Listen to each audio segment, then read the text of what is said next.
get to this now. The sugarcane industry is still reeling from the KZN floods. Farmers lost millions as thousands of hectares of cane fields were damaged. It may be the death knell for many growers already suffering from drought, cheap imports and sugar taxes. Smaller farmers may have no way to recover from this devastation. So let's discuss this with Dr. Siyabonga Madlala from the Farmers Development Association, the SA Farmers Development Association rather. Good Doc, thank you for your time and good morning to you. I think you are in a better position to almost narrate the impact of the KZN floods to industry. I mean, this only happened a couple of months ago. We're in August now, but yet I understand industry is still reeling from the impact.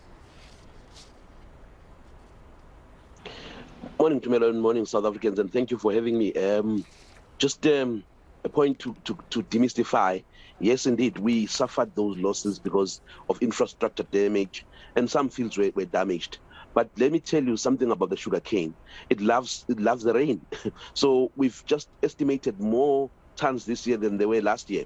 In fact, we've got about 1.3 million tons more cane to crush this year than last year. So we have suffered, but to some degree also the sugar fields have recovered.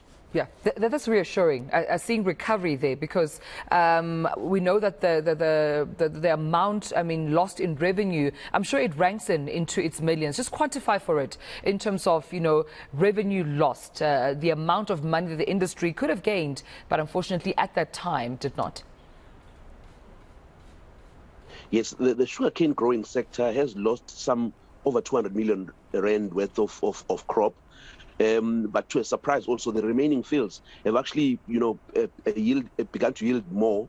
And also there's infrastructure damage, which is your road infrastructure, your houses, your compounds, which have been, washed away by the rain. So that's a damage that we're still asking government to see if they can intervene on as well. So also there's a problem with hike input costs. Fertilizers have doubled, almost tripled in other instances.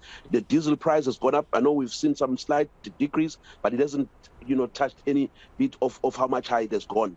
So we are in a bit of a predicament. We've got the crop. In fact, we are starting to export some more sugar. So we must be warned about some import lobbies, because when you import in sugar, you get it at a dumping price. So there are some lobbies to say there's a problem, there's a crisis. Yes, we had a crisis, but we've recovered. And even the mills that had problems, they've already started now crushing, and they've started supplying the market very strongly. Yeah. So how have farmers done it? I mean, how are they recovering? What's been their strategy? You mentioned earlier on that, of course, sugar cane loves the rain. But when we talk about other impacts, such as, the fuel price, inflation rates, the cost associated with farming in sugar cane, how have farmers made it work under these circumstances? I wanna congratulate my farmers. Farmers are the most resilient group of people. I'm a farmer myself. It's a livelihood. It's a lifestyle. It's a culture. It's something that you can't move away from. So we've managed to somewhat improvise, even in the infrastructure, road infrastructure. Farmers collaborated and put back the bridges where they had no bridges to try and extract their cane. So while we were waiting on government, we just did not sit and fold our arms. We as farmers went on our own and started doing something, and we really appreciate the amount of collaboration between and amongst farmers. So I must say, we are not about to collapse yet. We are an industry. In fact, if the sugar industry was to collapse, kiss it goodbye, kiss the KZN economy goodbye, because sugarcane is our mines. We call it our gold mine. The KZN coastal belt depends solely on sugarcane. All your rural towns from Mzimkulu through to Pongola depend on sugarcane. Yeah, and also just in terms of government, engagement and government support, what would farmers like to see happen in that regard? I mean, if we're talking to the Department of, Agriculture, Rural Development and Land Reform, how can they better and continue, I suppose, to support farmers?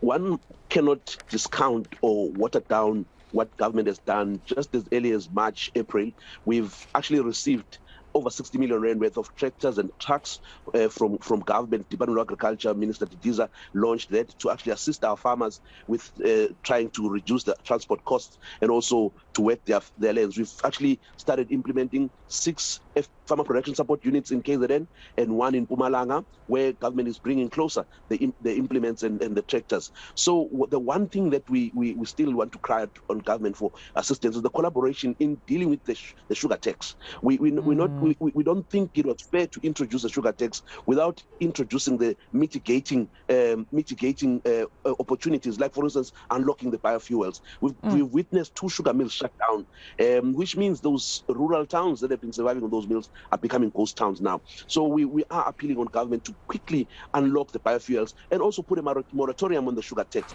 But you might just see us on the streets in Pretoria marching against the sugar tax increase, because it will impact badly on our sales, on our local sales, and also impact badly on our cash flows as rural farmers in KZN and Mpumalanga. Yeah, an important point there to note, of course, the impact that would be felt by farmers. I have to leave it there, Dr. Siyabonga Madlala, but thank you so much for always availing yourself for us to speak about pertinent issues within the farming industry. That's SA Farmers Development Association Chairperson Dr. Siyabonga Madlala saying even though the impact of the flood was felt on the sugarcane farming industry, however, good growth and progress is being seen and farmers are doing all they can to recover.